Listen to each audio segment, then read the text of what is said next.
नमस्कार, आपके चहेते news nation network के इस खास शो में आपका स्वागत है।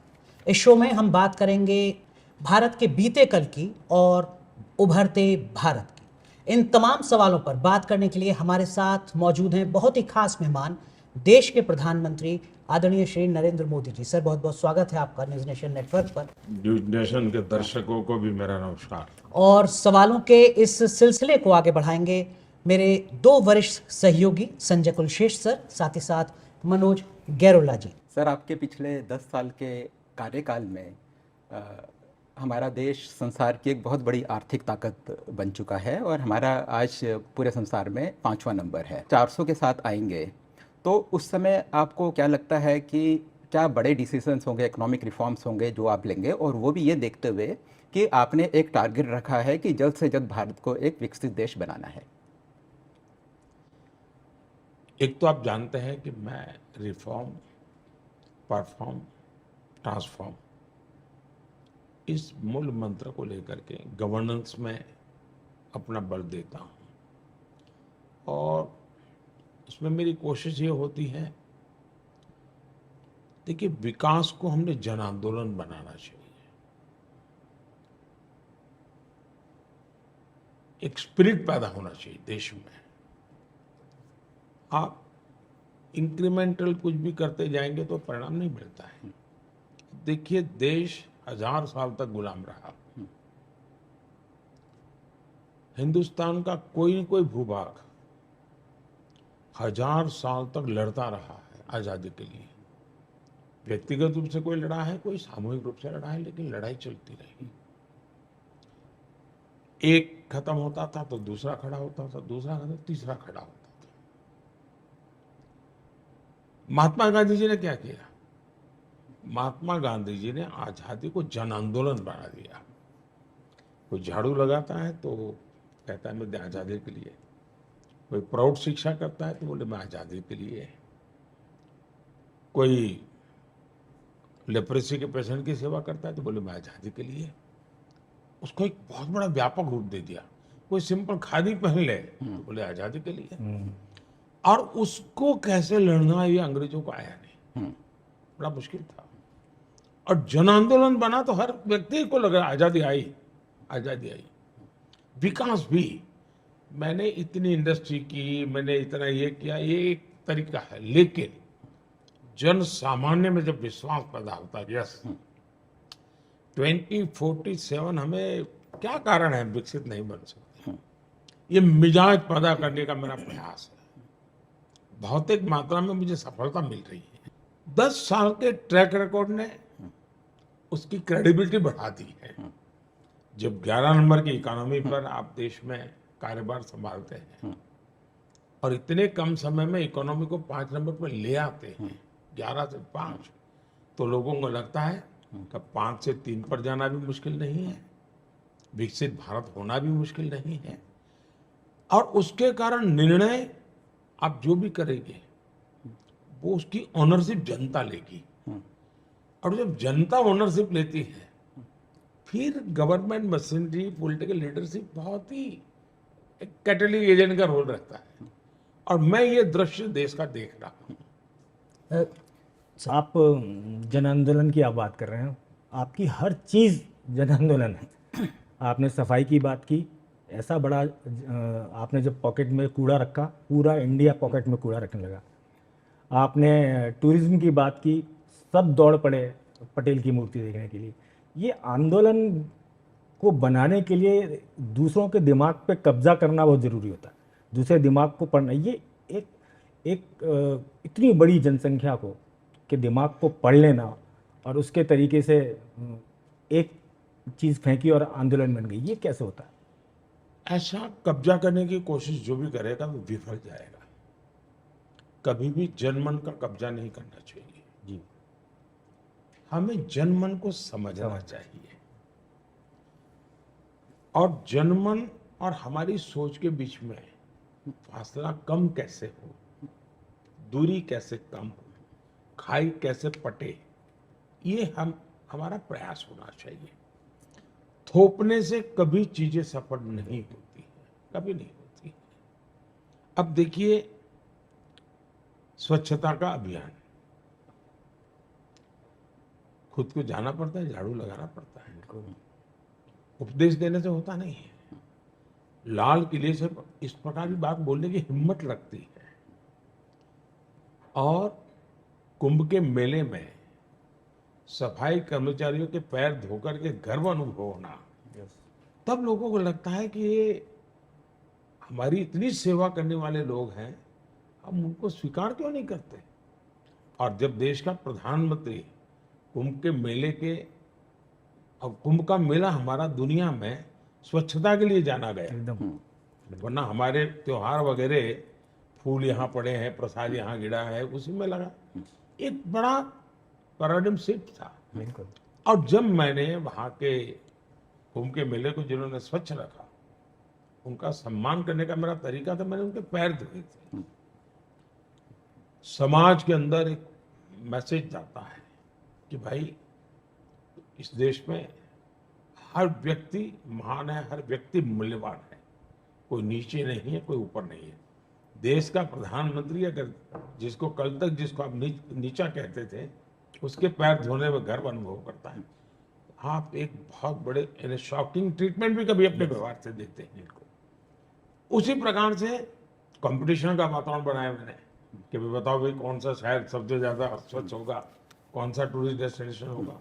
तो ये करना पड़ता है। जैसे टूरिज्म की आपने बात कही, इस देश में एकता के मंत्र को जीना चाहिए, क्योंकि देश विविधताओं से भरा हुआ है।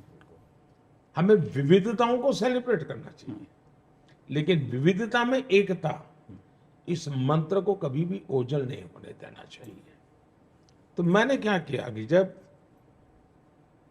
स्टैच्यू ऑफ यूनिटी मेरे मन में था, सरदार पटेल साहब का बहुत बड़ा स्टैच्यू बनाना है, और मैं जब बड़ा सोचता हूं तो अब मान के चलिए दुनिया में सबसे बड़ा मैं सोचता हूं।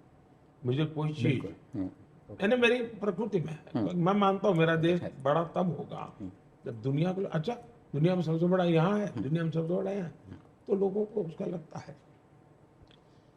तो देश की एकता में सबसे बड़ी भूमिका सरदार पटेल की थी। तो मैं स्टैच्यू का नाम कोई भी रख सकता था, लेकिन मैंने नाम रखा स्टैच्यू ऑफ यूनिटी। जब स्टैच्यू ऑफ यूनिटी रखा तो ऐसे नहीं रखा, मैंने क्या किया, वो किसान नेता थे, सरदार वल्लभ भाई पटेल किसान नेता थे, और आजादी के आंदोलन में किसान नेतृत्व देने का काम सरदार वल्लभ भाई पटेल ने किया था। और इसलिए मैंने क्या किया कि भाई गांव गांव से खेत में जो उपयोग में आया हुआ औजार है वो लोहा में इकट्ठा करूंगा। हर गांव से मैंने छोटा सा लोहे का टुकड़ा मांगा, यानी देश की एकता। फिर हर गांव से मिट्टी मैंने ली, उस लोहे को हमने मेल्ट करके सरदार पटेल स्टैच्यू में उपयोग किया है। भारत के खेतों में उपयोग किया गया, किसानों के द्वारा उपयोग किया गया लोहा। तो इसके पीछे जो कल्पकता है, उस कल्पकता में एकता एलिमेंट है, जन भागीदारी का प्रभाव है, और उसका परिणाम मिलता है। आपको लगता है इसके पीछे की वजह प्रधानमंत्री जी एक ये भी है कि आप भारतीय राजनीति के संभवतः इकलौते ऐसे राजनेता हैं जिनको केंद्र में इतने लंबे वक्त के अनुभव के साथ साथ राज्य में भी लीड करने का सबसे ज्यादा लंबा अनुभव है, तो आप समझते हैं बेहतर तरीके से केंद्र और राज्य को, फेडरल स्ट्रक्चर को?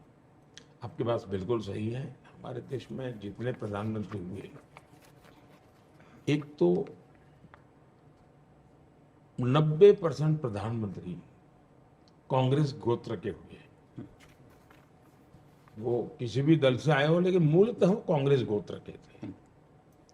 इस देश में 2 ही प्रधानमंत्री हैं जो कांग्रेस गोत्र के नहीं थे, एक अटल जी, दूसरे नरेंद्र मोदी। लेकिन अटल जी को भी पूर्ण बहुमत से सेवा करने का मौका नहीं मिला। मोदी को पूर्ण बहुमत से देश ने पहली बार कांग्रेस गोत्र के बाहर की सरकार, तो लोगों को कंपैरिजन करने का अवसर मिला। दूसरा ये हुआ कि आजादी से अब तक जितने प्रधानमंत्री बने, ज्यादातर दिल्ली की या सेंटर की राजनीति से निकले। बहुत कम लोग थे जो स्टेट में काम करके आए, लेकिन जो काम करके आए वो स्टेट में भी बहुत बहुत कम समय मिला था। मुझे ज्यादा से ज्यादा समय मिला और एक अच्छे प्रगतिशील राज्य में मिला। तो मैं एक राज्य की कठिनाइयाँ क्या होती है वो मुझे किसी मुख्यमंत्री से सुनना नहीं पड़ता है। मैं समझ सकता हूँ भी मैं भले यहाँ बैठा हूँ, लेकिन आंध्र में क्या तकलीफ होती होगी, बंगाल में क्या तकलीफ होती होगी, पंजाब की क्या जरूरत होती होगी, ये मैं भली भांति समझ सकता हूँ। अब जैसे कल बंगाल में साइक्लोन वाली घटना, मैं इतने दौरे पर था, लेकिन मैंने आया, रिव्यू मीटिंग ली, उनको जो मदद पहुंचानी थी एडवांस में मदद पहुंचा दी, सारी मशीनरी को गेयरअप कर दिया। क्यों? क्यों मैं एक राज्य को जी करके आया हूँ, नेचुरल कैलेमिटी में क्या होता है उसका मुझे अंदाज है, तो मैं तुरंत उसकी चिंता करता हूँ। तो इसका मुझे बेनिफिट बहुत स्वाभाविक मिला है।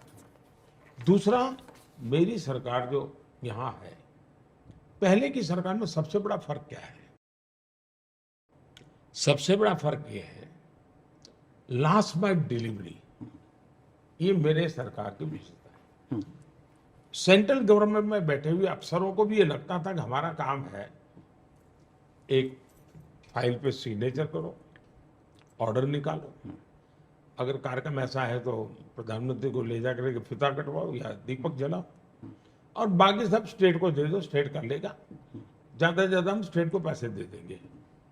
मैं ऐसा नहीं करता, मैं वो लास्ट माइल तक का पक्का रोड बनाता हूँ, कैसे जाएगा, कौन करेगा, अफसरों को मैं दौरा करवाता हूँ, और 2-2 हजार अफसरों को मैं फील्ड में भेजता हूँ यहाँ से, तब जाकर के चीजें नीचे पहुंचती है। तो एक पूरा नया वर्क कल्चर है। आजकल जो सबसे बड़ी जो टर्न अराउंड स्टोरी है वो पीएसयूज की है। पहले जब हम पब्लिक सेक्टर एंटरप्राइज की बात करते थे तो हम पीएसयूज को कैसे बेचे उसी पे हमारा फोकस होता था, लेकिन आज आप देखिए तो पीएसयूज का इतना टर्न अराउंड हो चुका है कि पीएसयू के शेयर्स आजकल आसमान में हैं और काफ़ी सारी कंपनियां प्रॉफिट्स में हैं। तो ये टर्न अराउंड आपने कैसे किया?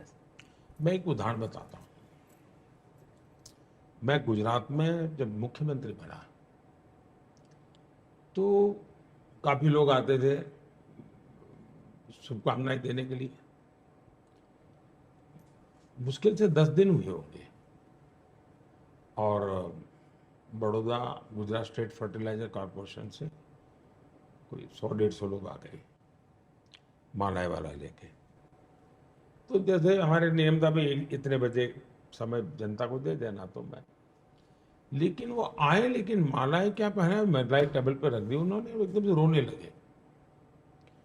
मैं उनके आंसू नहीं रोक पाता था। कभी मुझे समझाइए क्या है।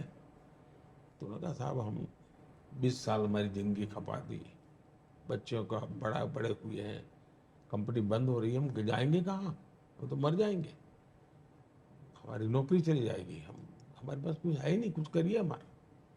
मुझे पता नहीं था कि गुजरात स्टेट फर्टिलाइजर कॉरपोरेशन का ये हाल हो गया है।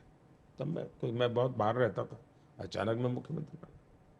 मैंने कहा देखो भाई, मुझे इस विषय में पूरी डिटेल नहीं है, आपकी जो कागज है मुझे छोड़ के जाइए, और मुझे 15 दिन का टाइम दिए। खैर वो गए, फिर मैंने अफसरों को बुलाया, मैंने कागज दिया, मैं कहा जरा उसका पूरा प्रेजेंटेशन मुझे दीजिए, क्या मामला है। मैंने उनको 2 चीज़ें कही। एक, मैंने कहा मुझे गुजरात स्टेट फर्टिलाइजर कॉरपोरेशन का, उसको मैं कॉर्पोरेट कल्चर चाहता हूँ। मैंने कहा ये सरकारी कल्चर से व्यापारिक कंपनियां नहीं चलती है। दूसरा, मैं उसका टेक्नोलॉजी अपग्रेडेशन चाहता हूँ। तीसरा, मैं optimum utilization of all the resources including human resources. ये कुछ मैंने सिद्धांत उनके सामने रखे। ये मुझे बराबर इसलिए है कि आपको आनंद होगा जान करके कि गुजरात स्टेट फर्टिलाइजर कंपनी के जन्म से लेकर के कभी भी जितना प्रॉफिट नहीं हुआ था, उतना प्रॉफिट उसको 2 साल में हुआ। हाईएस्ट प्रॉफिट वाली कंपनी बन गई। तो मेरा ये काम करने का तरीका है। फिर मैंने उसमें पॉलिटिकल लोगों को कोई अपॉइंट नहीं किया, बिल्कुल नहीं। मैंने कहा मुझे प्रोफेशनल लोगों चाहिए। मैंने बड़ी बड़ी कंपनियों के प्रोफेशनल लोगों को लाया और लगाया।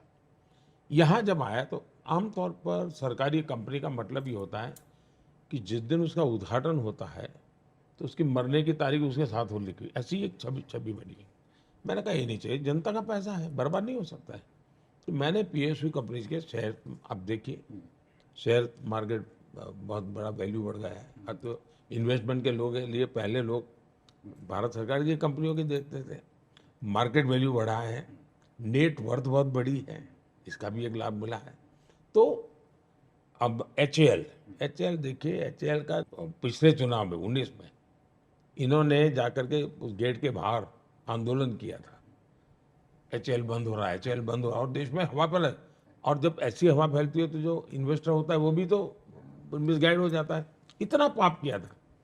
इस साल की चौथी तिमाही में रिकॉर्ड प्रॉफिट एचएएल का हुआ है। मेरा अंदाज है 4,000 करोड़ रुपए से ज्यादा प्रॉफिट है, उसका हाईएस्ट है उसके अपनी एचएएल के लाइफ का। तो चीजें अगर आप प्रोफेशनली चलाते हैं, अच्छा पहले क्या था जी, जो सीएजी का रिपोर्ट है वो तो बहुत ही खराब था। इतनी कंपनियों को कैसे बर्बाद की, बाबुओं ने नेताओं ने उसका दुरुपयोग किया, ये भी चर्चाएं आती थी। टोटल मार्केट कैप करीब 225% ये पीएसयू का बढ़ा है मार्केट कैप। एचएएल का तो मैंने कहा कि कितना, तो जो मैंने पहले कहा रिफॉर्म परफॉर्म ट्रांसफॉर्म, उसमें मैनेजमेंट का बराबर 60 वर्षों तक साहब ये सारे जो जिसको कहते हैं ना नवरत्न कहने को रह गए थे। वो उनकी एक अगर कोई अफसर हैं उसका बोर्ड में है तो कंपनी एक गाड़ी अफसर के घर रहती थी। मैं तो गुजरात में था तो मैंने कहा आपको एक ही फोन पसंद करना है, बताओ कौन सा करोगे। सब कंपनियों का नहीं है, गाड़ी एक ही मिलेगी, सब नहीं मिलेगी। सीएजी ने मिस मैनेजमेंट को लेकर कहा, 68 कंपनियों के खिलाफ सीएजी का रिपोर्ट था। मैं स्वभाव से डिसिप्लिन मानता हूँ, फाइनेंशियल डिसिप्लिन में बड़ा आग्रही, राजनीतिक दखलंदाजी बिल्कुल। मैं कभी कभी लोग कहते हैं कि चीज़ें बर्बाद होती हैं पॉलिटिकल दखल से, मैं इसमें सहमत नहीं हूँ। मेरा कहना ये होता है कि पॉलिटिकल इंटरफियरेंस नहीं चाहिए, लेकिन पॉलिटिकल इंटरवेंशन जरूरी है, बिल्कुल सही। क्योंकि वो जनता से आता है, जनता की पल्स को जानता है। इंटरफियरेंस अलाउड नहीं होना चाहिए, इंटरवेंशन इज मस्ट। और इसलिए डेमोक्रेसी तो इसी के लिए है। तो राजनेताओं को जो गाली देने की फैशन है उससे भी मैं सहमत नहीं हूँ। और मैं मानता हूँ कि शेयर होल्डर के लिए भी काम करने का मैंने कहा, जो कि भारत में जो लोग हैं, जितनी प्रगति होगी फायदा ही होगा जी। हमने पिछले 10 सालों में एक बिल्कुल अलग तरह का प्रधानमंत्री देखा, जो हमने तो इससे पहले देखा नहीं। हमारा प्रधानमंत्री डिस्कवरी चैनल के मैन वर्सेस वाइल्ड में चला जाता है, बेयर ग्रिल्स के साथ वो टास्क कर रहा है जो हम सोच नहीं सकते। हमारा प्रधानमंत्री भेड़ द्वारिका में समुद्र तल के नीचे बैठ जाता है। हमें लगता है ट्रीटेड शॉट होंगे। एक प्रधानमंत्री वहाँ बैठ करके, एक प्रधानमंत्री, हमारा प्रधानमंत्री केदारनाथ की भीषण ठंड में आराम से साधना कर रहा है। ये रूप हमने कभी पहले देखा नहीं। तो क्या आपका जो दुरूह परिस्थितियों में, विपरीत परिस्थितियों, चुनौतियों में अस्तित्व बनाए रखने की जो आपकी एक शक्ति, आपका एक स्वभाव है, ये उसका परिणाम है? और ये कैसे होता है? ऐसा है कि हमने कई वर्षों से ये यानी प्रधानमंत्री मतलब ये ऐसा होगा फ्रेम में फिट किया हुआ है। उसके बाहर कुछ भी है तो हमको लगता है ऐसा। अब हर प्रधानमंत्री की अपनी एक दुनिया रही है। ऐसे भी प्रधानमंत्री रहे हैं कि जो नेवी के शिप लेकर के फैमिली टूर पे चले जाते थे। ऐसे भी प्रधानमंत्री देखे हैं। इस देश ने ऐसे भी प्रधानमंत्री देखे हैं कि जो संकट के समय 3-3 सप्ताह वैकेशन पे गए थे। 3 सप्ताह वैकेशन पे, संकट के समय। मैं कभी ये बाहर आएगा, आप रिसर्च करोगे तो मिल जाएगा। तो एक तो देश ने वैरायटी ऑफ प्राइम मिनिस्टर देखे हैं, और हर प्रधानमंत्री की एक वैरायटी भी रही है। जहां तक मेरा सवाल है, मेरा अपना एक अलग बैकग्राउंड है। जो परंपरागत जो पॉलिटिकल दुनिया है, मैं उस ब्रीड का नहीं रहा। मैं एक बहुत सामान्य परिवार से निकला, और जीवन में कुछ खोजने की एक बहुत बड़ी ख्वाहिश अभी भी है। बहुत छोटी आयु में घर छोड़ दिया, तो कुछ न कुछ खोजना, ढूंढना, पाना, ये मेरा बहुत लंबे समय दुनिया के लिए नया लग रहा है। मैं आदि कैलाश चला जाऊं, या मैं कैलाश मानसरोवर चला जाऊं, या मैं केदारनाथ चला जाऊं, या अमरनाथ चला जाऊं, ये मेरे जीवन में है। और आप अगर कई ट्राइबल इलाके में जाएंगे तो आपको ऐसे कई परिवार मिलेंगे जो बताएंगे कि ये पेड़ के नीचे मोदी जी सोते थे, वो उस नदी में खुद नहाने के लिए चले जाते थे, और बोले फिर हमारे घर में जो भी पड़ा रहता था खा करके चले जाते थे। ऐसे कई लोग मिलेंगे आपको। तो मेरा जीवन ऐसा रहा है। जहां तक अब यहाँ क्या है, लोगों की नजर और कैमरा रहता है, पता नहीं, इसलिए लोगों को पता चलता है। लेकिन मैं तो ऐसे ही कहा, और मैं हिंदुस्तान में बहुत मैंने भ्रमण किया है। मेरा यहाँ की मिट्टी के प्रति मेरा अगाध प्यार है, पागलपन है। वो जिस रूप में हो मैं उसको जीना चाहता हूँ, चाहे वो केदारनाथ की गुफाएं हो, या कन्याकुमारी का समुद्री तट हो, या मैं कभी, आप हैरान हो जाएंगे, मैं कच्छ के रेगिस्तान में रात बिताने चला गया एक बार।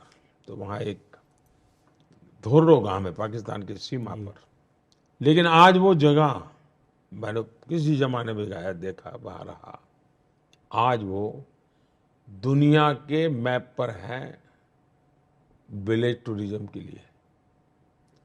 तो मैं जाता हूँ खुद की एक जिंदगी को समझने के लिए, जीने के लिए, लेकिन जब मैं उसमें से कोई स्पार्क मुझे होता है तो उसमें से एक नई व्यवस्था भी खड़ी होती है। तो इसलिए मैं अब द्वारिका मेरे मन में आज भी है। विज्ञान और आर्कियोलॉजी सब कहते हुए द्वारका डूब गई थी। अब भारत में टूरिज्म के लिए इससे बड़ा अवसर क्या हो सकता है। तो मेरे मन की इच्छा थी कि मैं कभी न कभी उस डूबी हुई द्वारिका के जो अवशेष हैं हाथ छू करके आऊँगा। तो मैं, आप जितनी बातें की आपने, उसमें एक कॉमन चीज़ है, प्रकृति। आप हमेशा कहते हैं प्रकृति से मुझे ताकत मिलती है। प्रकृति से ताकत कैसे मिलती है? आप देखिए, वैसे अगर आप प्रकृति का अध्ययन करें तो उसकी स्वयं संचालित व्यवस्था रहती है, वो किसी भी हालत में अपने आप को बना सकता है। लेकिन प्रकृति के प्रति आपका जब समर्पण होता है ना, तब आपका अपना विस्तार होता है। आप अपने दायरे से एकदम से बाहर निकल जाते हैं। मुझे प्रकृति विस्तार देती है, और मैं इसीलिए, और मैं कभी लिखता तो नहीं हूँ आजकल, जब लिखता था तो कहीं न कहीं प्रकृति से जुड़ा कोई न कोई विषय तो आ ही जाता था। आपने लिखा था अभी तो सूरज उगा है, हाँ, न्यूज़ नेशन के लिए लिखा था। तो मेरे हाथ में वो कागज थे, वैसे ही मैंने फाइनल भी नहीं किया अभी। तो वो बोले, मैंने कहा भाई मैं जाके आया था। लेकिन ऐसा प्रधानमंत्री जी, बड़े अर्थ लगाए गए थे उस आपकी एक लाइन के। अभी तो लेकिन अब तो मैं देखिए, सूरज मेरे लिए ये सब जैसे मैं कभी कभी ये सोचता हूँ कि भाई ये धूप है जी, हैं, इतनी तेज धूप है इस बार। अगर धूप भी तेज है तो विजय भी तेजस्वी होगी। बिल्कुल। हाँ, और मैं कहता हूँ, जीत है गति की, जीत है नीति की, अंतिम पंक्ति की, जीत प्रकृति की, जीत है ज्योत की, विरासतों के प्रीति की, कर्म के धर्म की, जीत है ये देश की कि नए युग के प्रवेश की, ये जीत है भारत की, वाह वाह, ये जीत है जनता जनार्दन की। क्या बात है, क्या बात है, क्या बात। तो अब तो सूरज बिल्कुल उरूज पर है, पूरी रोशनी। सर, हम सबको भारतवासी के तौर पर गर्व है खुद पर, लेकिन आज़ादी के बाद से भारत की एक छवि ऐसी भी रही जो विदेशों से मानवीय मदद मांगता था, अनाज मांगता था, कर्जा मांगता था, हथियार भी मांगता था। बीते कुछ सालों में वो तस्वीर अब बदली है। अब हम बाकी देशों को मानवीय मदद कर रहे हैं, डिफेंस एक्सपोर्ट में हमने रिकॉर्ड बना रहे हैं। कोरोना संकट में हमने देखा कि कैसे हमने दुनिया के बहुत देशों की मदद की। ये छवि बदलना भी कितना ज़रूरी था? एक नेता के लिए होता है कि अपने देश में सब कुछ ठीक रहे, विदेशों को लेकर जो ये नजर, ऐसा है, छवि बदलने के लिए मैं देश नहीं चलाता हूँ।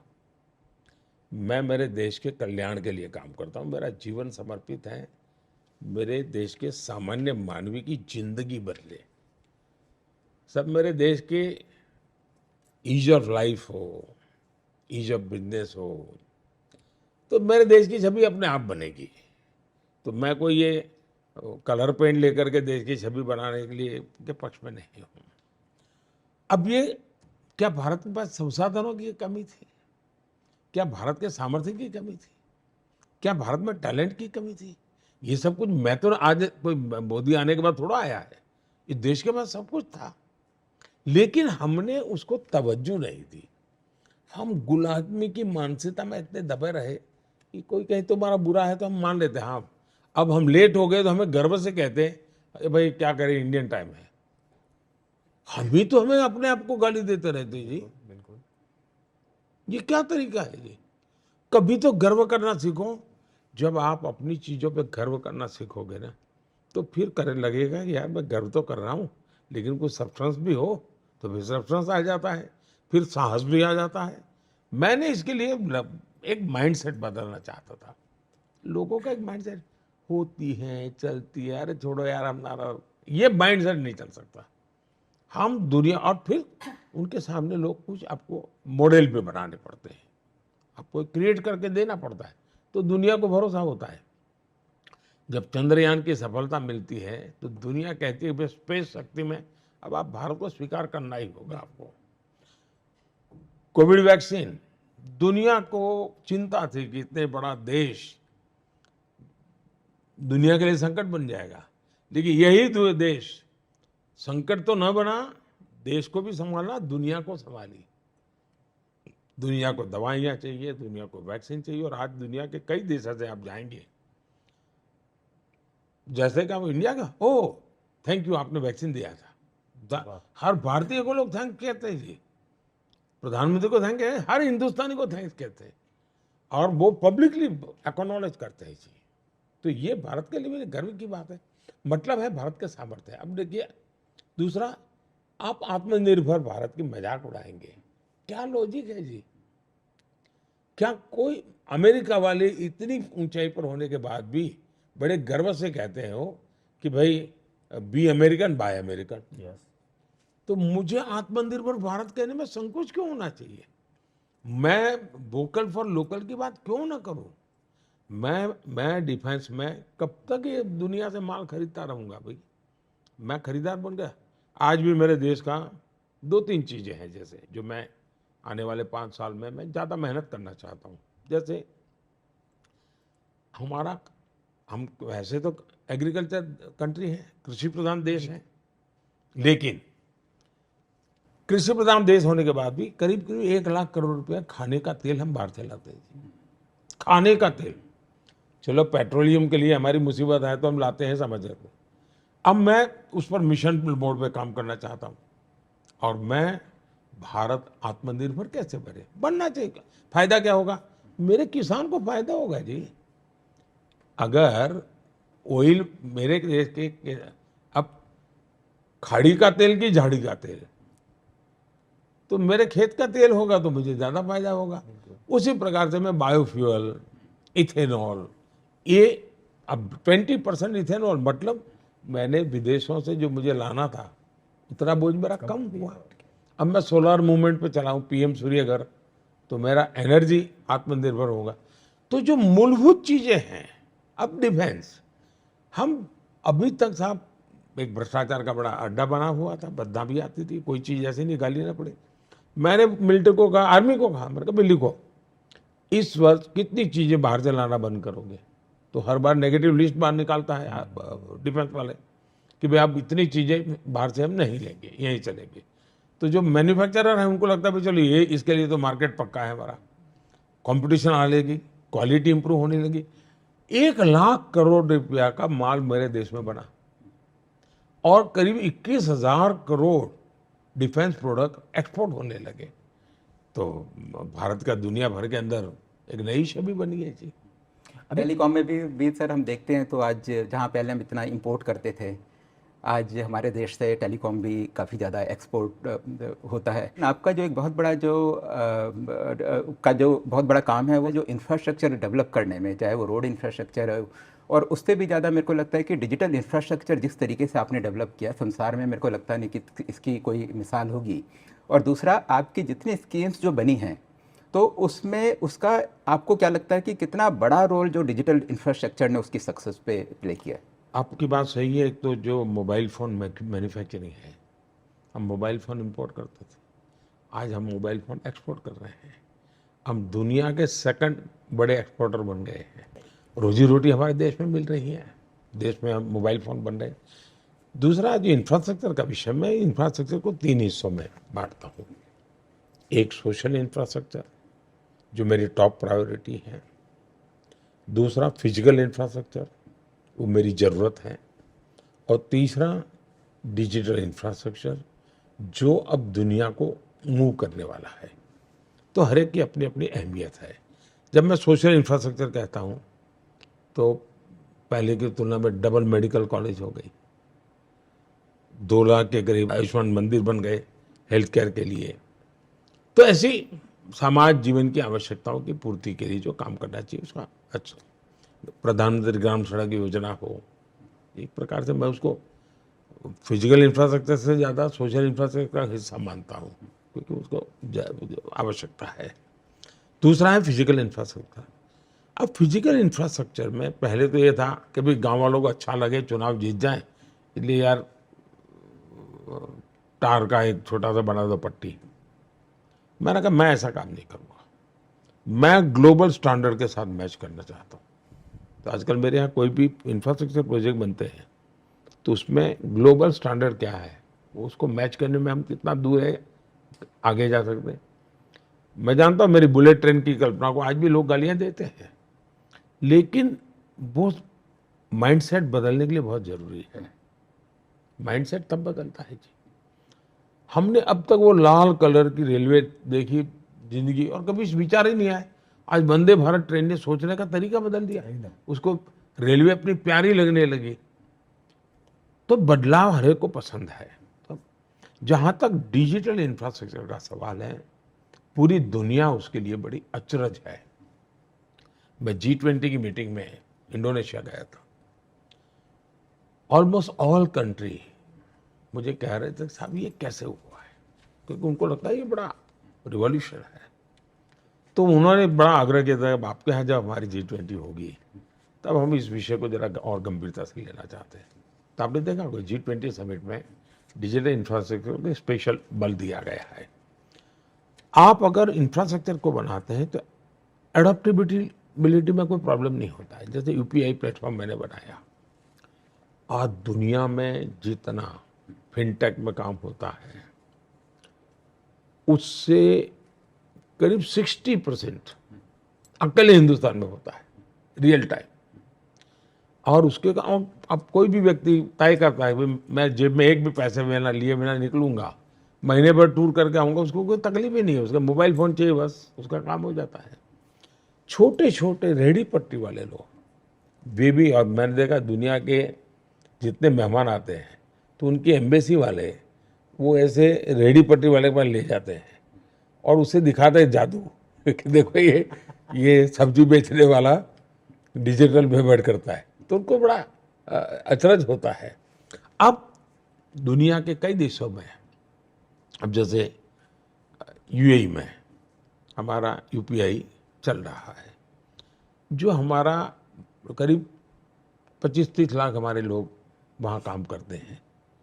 उनको जो रेमिटेंस भेजना होता है, पहले काफ़ी कुछ उनको आर्थिक बोझ होता था, बैंकों के थ्रू जाना, कमीशन देते देते पहुँचना, काफ़ी कम हो। अभी वो UPI से भेजता है पैसा, जितना पैसा भेजता है उतना ही पैसा अपने घर पहुँच जाता है, उसको किसी को चार्ज नहीं देना पड़ता है। इकोनॉमिकली बहुत बड़ा वाइबल बन गया है जी।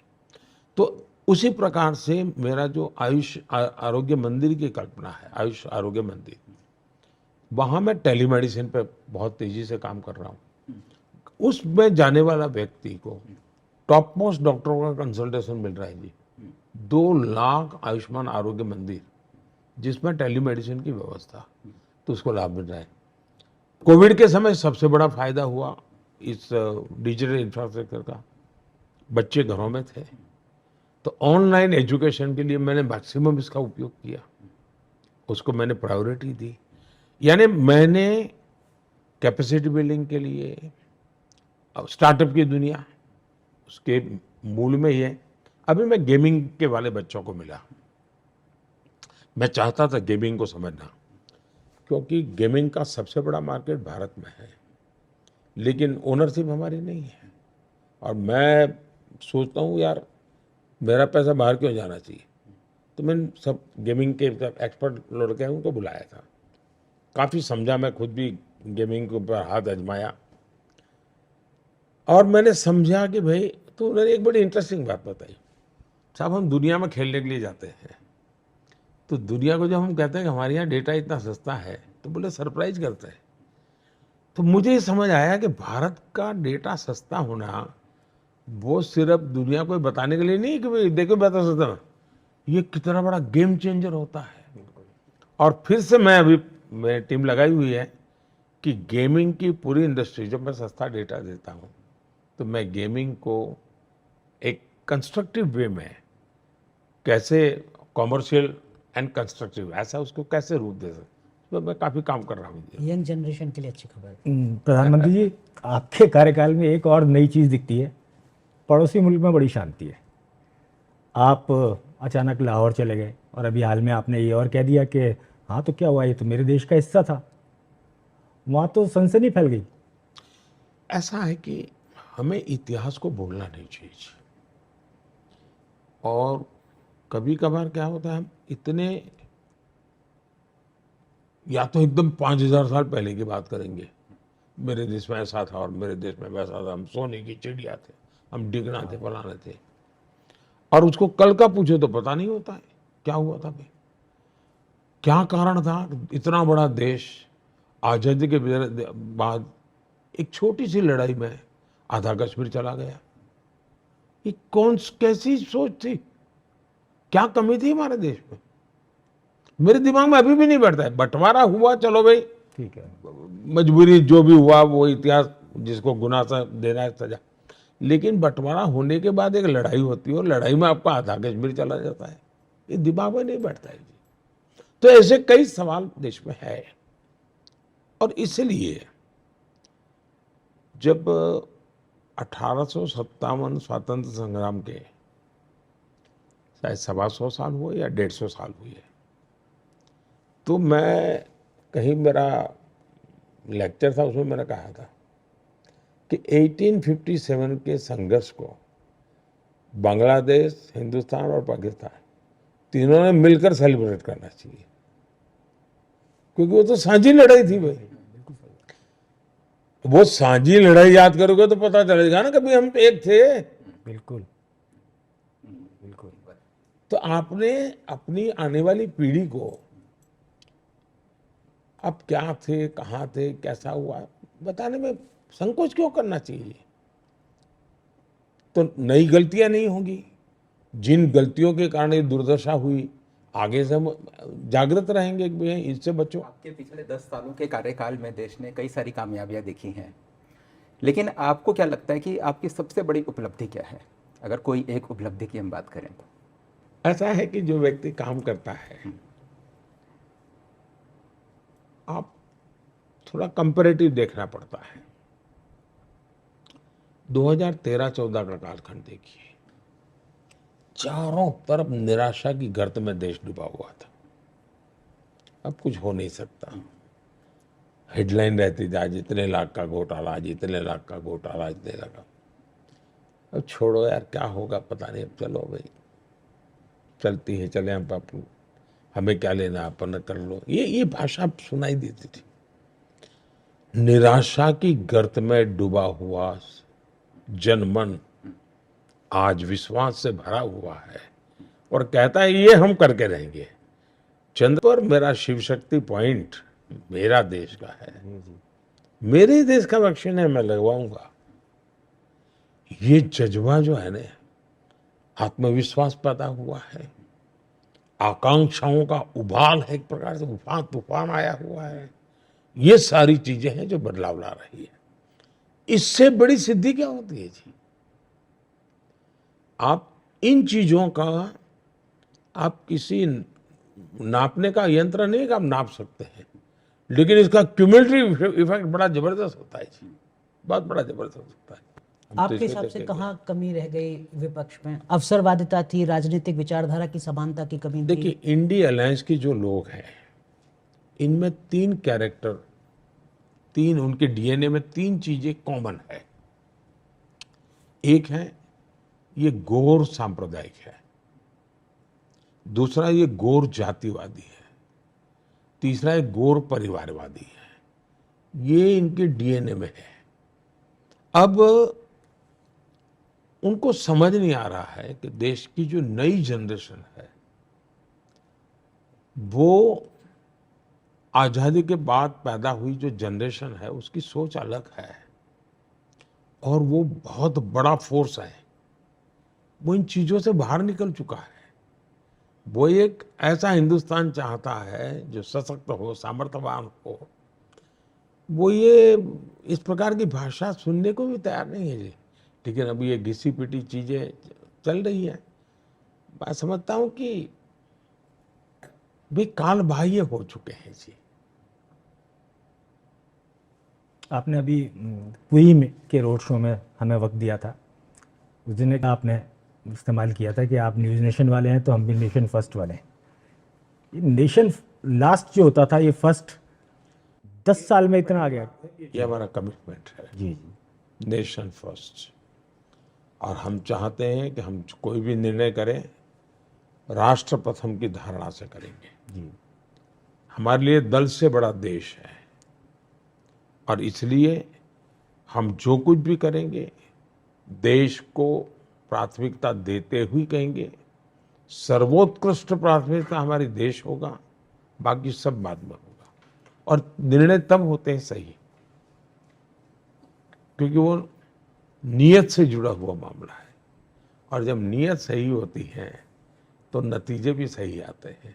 आपके परम मित्र स्वर्गीय सुधीर फड़के जी, उनका एक गीत आपका बहुत पसंदीदा गीत है, ज्योति कलश छलके, हुए गुलाबी रंग सुनहले रंग दल बादल के। ज्योति कलश छलके। अगले कार्यकाल में ये ज्योति के कलश भरपूर छलकें, भारत की उषा, भारत की रोशनी पूरी दुनिया में जाए। हमारा जो विश्व गुरु का सपना है, काफ़ी हद तक हमने उस पर विजय पाई है। हम पूरी विजय पाए।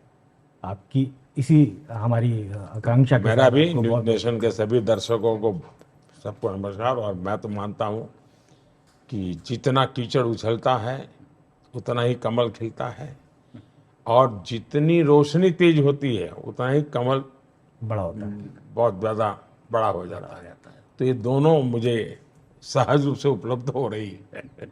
बहुत बहुत धन्यवाद। धन्यवाद भैया, नमस्कार जी।